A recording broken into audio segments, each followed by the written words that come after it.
Hi, ಎಲ್ಲರಿಗೂ ನಮಸ್ಕಾರ. Welcome back to my channel. ಇದು ಯುಗಾದಿ ಹಬ್ಬದ ದಿನದ ವ್ಲಾಗು. ಎಲ್ಲರಿಗೂ ಯುಗಾದಿ ಹಬ್ಬದ ಹಾರ್ದಿಕ ಶುಭಾಶಯಗಳು. ನಾವು ಹೇಗೆ ಯುಗಾದಿ ಹಬ್ಬನ ಆಚರಣೆ ಮಾಡ್ತೀವಿ ಅಂತ ಹೇಳಿ ಈ ವಿಡಿಯೋದಲ್ಲಿ ಶೇರ್ ಮಾಡ್ಕೊತಾ ಇದ್ದೀನಿ. ಶನಿವಾರನೇ ಮನೆಯನ್ನೆಲ್ಲ ಕ್ಲೀನ್ ಮಾಡಿಕೊಂಡು ಸ್ನಾನ ಮಾಡಿ ದೇವ್ರ ಮನೆಯನ್ನೆಲ್ಲ ರೆಡಿ ಮಾಡಿ ಇಟ್ಕೊಂಡು ನೈಟ್ ಊಟನ ಮುಗಿಸ್ಕೊಂಡು ನಂತರ ಒಬ್ಬಟ್ಟಿಗೆ ಹೂರ್ಣನ ರುಬ್ಬಿಟ್ಕೊಳ್ಳೋಣ ಅಂತ ಹೇಳಿ ರೆಡಿ ಮಾಡ್ಕೊಳ್ತಾ ಇದ್ದೀನಿ. ಈ ಥರ ಹೂರ್ಣನ ನೈಟೇ ರೆಡಿ ಮಾಡಿ ಇಟ್ಕೊಬಿಟ್ರೆ ಬೆಳಗ್ಗೆ ಸ್ವಲ್ಪ ಬೇಗ ಅಡುಗೆ ಮಾಡ್ಕೋಬೋದು ಅಂತ ಹೇಳಿ ಈ ಥರ ಮಾಡ್ಕೊತಾ ಇದ್ದೀನಿ. ಮೊದಲಿಗೆ ಬೆಲ್ಲನ ಚೆಚ್ಚಿ ಅದಕ್ಕೆ ಸ್ವಲ್ಪ ನೀರನ್ನ ಹಾಕಿ ಬೆಲ್ಲನ ಪೂರ್ತಿ ಕರಗಿಸ್ಕೊಳ್ಳೋ ತನಕ ಚೆನ್ನಾಗಿ ಕುದಿಸ್ಕೊಳ್ತಾ ಇದ್ದೀನಿ. ಪಾಕ ಮಾಡ್ಕೊಳ್ಳೋ ಅವಶ್ಯಕತೆ ಇಲ್ಲ, ಜಸ್ಟ್ ಬೆಲ್ಲ ಎಲ್ಲ ಕರಗಿದ್ರೆ ಸಾಕು. ಅದಕ್ಕೆ ಏಲಕ್ಕಿನ ಸೇರಿಸಿ ತೆಂಗಿನ ತುರಿ ಮತ್ತು ಬೇಯಿಸ್ಕೊಂಡಿರ್ತಕ್ಕಂಥ ಕಡಲೆಬೇಳೆ ಹಾಕಿ ಚೆನ್ನಾಗಿ ಹುರಿದು ಅದು ಪೂರ್ತಿ ತಣ್ಣಗಾದ್ಮೇಲೆ ಹೂರ್ಣನ ರುಬ್ಬಿ ಫ್ರಿಜ್ನಲ್ಲಿ ಇಟ್ಕೊಳ್ತೀನಿ. ಮಿಕ್ಕಿದ ಅಡುಗೆಗಳನ್ನೆಲ್ಲ ಬೆಳಿಗ್ಗೆ ಎದ್ದು ಮಾಡ್ಕೊಳ್ತೀನಿ. ಭಾನುವಾರ ಬೆಳಿಗ್ಗೆ ಎದ್ದು ರಾತ್ರಿಯೇ ಕಡಲೆಕಾಳು ಹಾಗೂ ಬಟಾಣಿ ಕಾಳನ್ನ ನೆನೆ ಹಾಕಿದ್ದೆ. ಈಗ ತರಕಾರಿಗಳನ್ನೆಲ್ಲ ಕಟ್ ಮಾಡಿ ಇಟ್ಕೊಂಡು ತರಕಾರಿ ಹಾಗೆ ಕಾಳುಗಳನ್ನ ಕುಕ್ಕರ್ಗೆ ಹಾಕಿ ಕೂಗಿಸ್ಕೊಂಡೆ. ಈ ಕಾಳು ಗೊಜ್ಜನ್ನ ನಾನು ಯಾವುದೇ ಮಸಾಲೆನ ರುಬ್ಬಿ ಹಾಕ್ತಾಯಿಲ್ಲ, ಜಸ್ಟ್ ಎಲ್ಲ ಹಾಗೆ ಸೇರಿಸಿ ಮಾಡ್ಕೊಳ್ತಾ ಇದ್ದೀನಿ.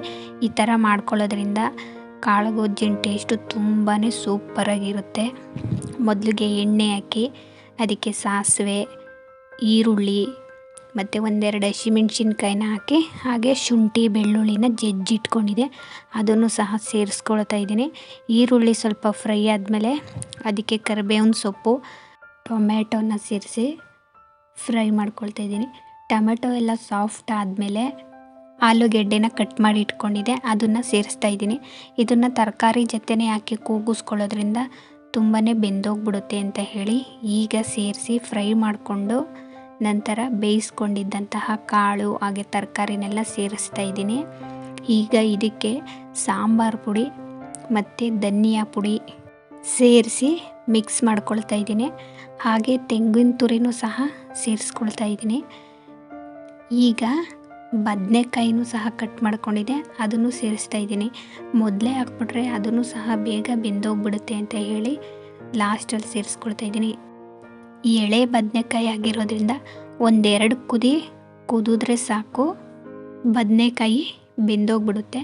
ಕೊನೆಯಲ್ಲಿ ಕೊತ್ತಂಬರಿ ಸೊಪ್ಪು ಹಾಗೆ ಪುದೀನ ಸೊಪ್ಪನ್ನ ಸೇರಿಸಿ ಇನ್ನೊಂದು ಕುದಿಸ್ಕೊಂಡ್ರೆ ಕಾಳು ಗೊಜ್ಜು ರೆಡಿ ಆಗುತ್ತೆ. ಈ ಥರ ಮಾಡಿಕೊಂಡ್ರೆ ತುಂಬಾ ರುಚಿಯಾಗೂ ಸಹ ಇರುತ್ತೆ. ನಮ್ಮ ಮನೆಯಲ್ಲಿ ಎಲ್ಲರೂ ಈ ಥರ ಕಾಳು ಗೊಜ್ಜನ್ನ ಇಷ್ಟಪಡೋದು, ಹಾಗಾಗಿ ನಾನು ಈ ಥರನೇ ಹೆಚ್ಚಾಗಿ ಮಾಡ್ತೀನಿ. ರುಬ್ಬಿ ಮಾಡೋದಕ್ಕೆ ಹೋಗೋದಿಲ್ಲ. ಕಾಳು ಗೊಜ್ಜು ರೆಡಿ ಆಗೋ ಅಷ್ಟರಲ್ಲಿ ಸಾಂಬಾರಿಗೆ ರೆಡಿ ಮಾಡ್ಕೊಳ್ತಾ ಇದ್ದೀನಿ. ಸಾಂಬಾರನ್ನ ಮಾಡೋದಕ್ಕೆ 2.5-3 ಸ್ಪೂನಷ್ಟು ಜೀರಿಗೆ, 1 ಸ್ಪೂನಷ್ಟು ಕಾಳುಮೆಣಸು ಮತ್ತು ಬೆಳ್ಳುಳ್ಳಿ, 1 ಟೊಮೆಟೊ ಮತ್ತು ಮೆಣಸಿನ್ಕಾಯಿ, ಕಲ್ಲರ್ಗೆ ಬ್ಯಾಡಗೆ ಮೆಣಸಿನ್ಕಾಯಿ, ಖಾರಕ್ಕೆ ಅಂತೇಳಿ ಗುಂಟೂರು ಮೆಣಸಿನ್ಕಾಯಿನ ತಗೊಂಡಿದ್ದೀನಿ.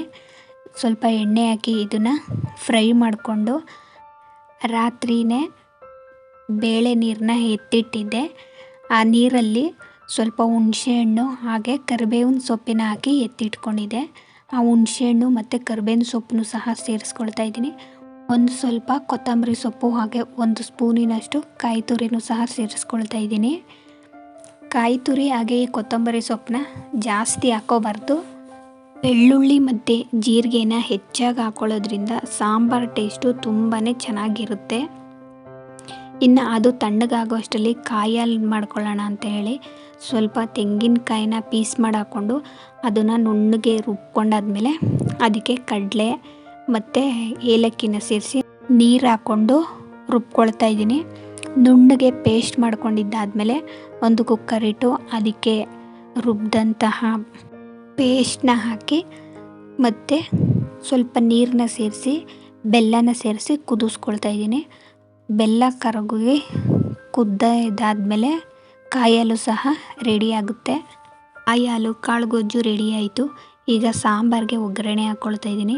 ಎಣ್ಣೆ, ಸಾಸಿವೆ, ಕರಿಬೇವಿನ ಸೊಪ್ಪು, ಬೆಳ್ಳುಳ್ಳಿ, ಒಂದೆರಡು ಒಣಮೆಣಸಿನ್ಕಾಯಿ ಹಾಕಿ ಮತ್ತು ಸಾಂಬಾರಿಗೆ ರುಬ್ಕೊಂಡಿದ್ವಲ್ಲ ಆ ಪೇಸ್ಟ್ನ ಹಾಕಿ ನೀರು ಹಾಕಿ ಉಪ್ಪು ಹಾಕಿ ಕುದಿಸ್ಕೊಳ್ತಾ ಇದ್ದೀನಿ.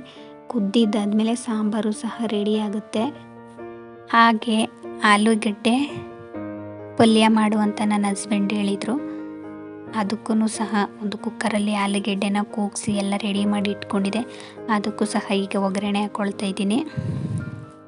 ಸೇಮ್ ಆಲೂಗೆಡ್ಡೆ ಪಲ್ಯನ ಹೇಗೆ ಮಾಡ್ತೀವೋ ಅದೇ ರೀತಿಯೇ ಮಾಡಿಕೊಂಡೆ. ಆಲೂಗೆಡ್ಡೆ ಪಲ್ಯನೆಲ್ಲ ರೆಡಿ ಮಾಡ್ಕೊಂಡಿದ್ದಾದಮೇಲೆ ಅದನ್ನು ಒಂದು ಬೇರೆ ತಪ್ಪಲೆಗೆ ಎತ್ತಿಟ್ಕೊಂಡು ಅದೇ ಕುಕ್ಕರಲ್ಲಿ ಅನ್ನನೂ ಸಹ ಮಾಡಿಕೊಂಡೆ. ಈಗ ಎಲ್ಲ ಅಡುಗೆನೂ ರೆಡಿ ಆಯಿತು. ಇನ್ನು ಒಬ್ಬಟ್ಟು ತಟ್ಟೋದೊಂದು ಬಾಕಿ ಇದೆ. ಕನಕನೂ ಸಹ ಕಲಸಿ ಎತ್ತಿಟ್ಕೊಂಡಿದೆ ಮೊದಲೇ.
ಈಗ ಒಬ್ಬಟ್ಟನ್ನೆಲ್ಲ ತಟ್ಕೊಂಡು ಎತ್ತಿಟ್ಕೊತಾ ಇದ್ದೀನಿ. ಒಬ್ಬಟ್ಟು ಅಷ್ಟೇ ಎಲ್ಲನೂ ತುಂಬಾ ಚೆನ್ನಾಗಿ ಬಂದಿದ್ವು. ಅಡುಗೆ ಕೆಲಸನೆಲ್ಲ ಮುಗಿಸ್ಕೊಳ್ಳೋ ಅಷ್ಟೊತ್ತಿಗೆ 10 ಗಂಟೆ ಆಗಿತ್ತು. ನಂತರ ಪಾತ್ರೆನೆಲ್ಲ ತೊಳೆದು ಮನೆ ಕಸನೆಲ್ಲ ಗುಡಿಸಿ ಮತ್ತೆ ಇನ್ನೊಂದು ಸಲ ಮನೆನ ಒರೆಸ್ಕೊಂಡು ಸ್ನಾನ ಮಾಡಿ ದೇವ್ರ ಫೋಟೋಗೆಲ್ಲ ಹೂವು ಮುಡಿಸಿ ಪೂಜೆಗೆಲ್ಲ ರೆಡಿ ಮಾಡಿ ಇಟ್ಕೊಂಡಿದ್ದೆ. ನಮ್ಮ ಮಾವ ಮಾವಿನೆಲೆ ಹಾಗೆ ಬೇವಿನೆಲೆನೆಲ್ಲ ತಂದು ಬಾಗಿಲುಗಳಿಗೆ ತೋರಣನೆಲ್ಲ ಕಟ್ಟಿ ರೆಡಿ ಮಾಡಿದ್ರು. ನಂತರ ನಾನು ಪೂಜೆನೆಲ್ಲ ಮುಗಿಸ್ಕೊಂಡು ನಮ್ಮ ಕಡೆ ಈ ಯುಗಾದಿ ಹಬ್ಬದ ಟೈಮಲ್ಲಿ ಸತ್ತೋಗಿರ್ತಾರಲ್ವ ನಮ್ಮ ಹಿರಿಯರು, ಅವರ ಸಮಾಧಿ ಬಳಿ ಹೋಗಿ ಪೂಜೆ ಮಾಡ್ಕೊಂಡು ಬರೋ ಪದ್ಧತಿ ಇದೆ. ಅಲ್ಲಿಗೆ ಹೋಗಿ ಪೂಜೆನ ಮುಗಿಸ್ಕೊಂಡು ನಂತರ ಮನೆಗೆ ಬಂದ್ವಿ. ಪೂಜೆ ಎಲ್ಲ ಮುಗಿಸ್ಕೊಂಡು ಬರೋ ಅಷ್ಟರಲ್ಲಿ 12 ಗಂಟೆ ಆಗಿತ್ತು. ಅಲ್ಲಿಂದ ಬಂದು ಊಟ ಮಾಡಿದ್ವಿ. ಅಲ್ಲಿ ತನಕ ಯಾರೂ ಊಟನೂ ಸಹ ಮಾಡಿರಲಿಲ್ಲ. ಮಕ್ಕಳು ಮಾತ್ರ ಒಂದೊಂದು ಒಬ್ಬಟ್ಟು ತಿಂದಿದ್ರು ಅಷ್ಟೇ. ಈ ಯುಗಾದಿ ಹಬ್ಬನ ನಮ್ಮ ಹಿಂದೂಗಳ ಹೊಸ ವರ್ಷ ಅಂತಲೇ ಹೇಳ್ಬೋದು. ಯಾಕಂತ ಹೇಳಿದ್ರೆ ಈ ಟೈಮಲ್ಲೇ ಮರದಲ್ಲಿ ಎಲೆಗಳೆಲ್ಲ ಉದುರಿ ಚಿಗುರೊಡಿತಾ ಇರುತ್ತೆ. ನಮ್ಮ ಹಿರಿಯರು ಆಚರಿಸ್ಕೊಂಡು ಬಂದಿರತಕ್ಕಂಥ ಪ್ರತಿಯೊಂದು ಹಬ್ಬದ ಹಿಂದೆನೂ ಒಂದು ವೈಜ್ಞಾನಿಕ ಕಾರಣನೂ ಇರುತ್ತೆ, ಪದ್ಧತಿನೂ ಕೂಡ ತುಂಬಾ ಚೆನ್ನಾಗಿರುತ್ತೆ. ಎಲ್ಲರೂ ಲೈಫ್ನಲ್ಲೂ ಬೇವು ಬೆಲ್ಲದಂತೆ ಸಿಹಿ ಕಹಿ ನೋವು ನಲಿವು ಎಲ್ಲನೂ ಇರುತ್ತೆ. ಅದನ್ನು ನಾವು ಜೀವಿಸ್ಬೇಕು ಅಷ್ಟೇ.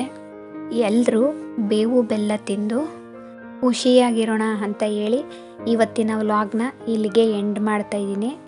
ಪ್ಲೀಸ್ ನನ್ನ ವಿಡಿಯೋನ ನೋಡಿ ಸಬ್ಸ್ಕ್ರೈಬ್ ಮಾಡಿಕೊಂಡು ನನ್ನ ಚಾನಲ್ಗೆ ಸಪೋರ್ಟ್ ಮಾಡಿ.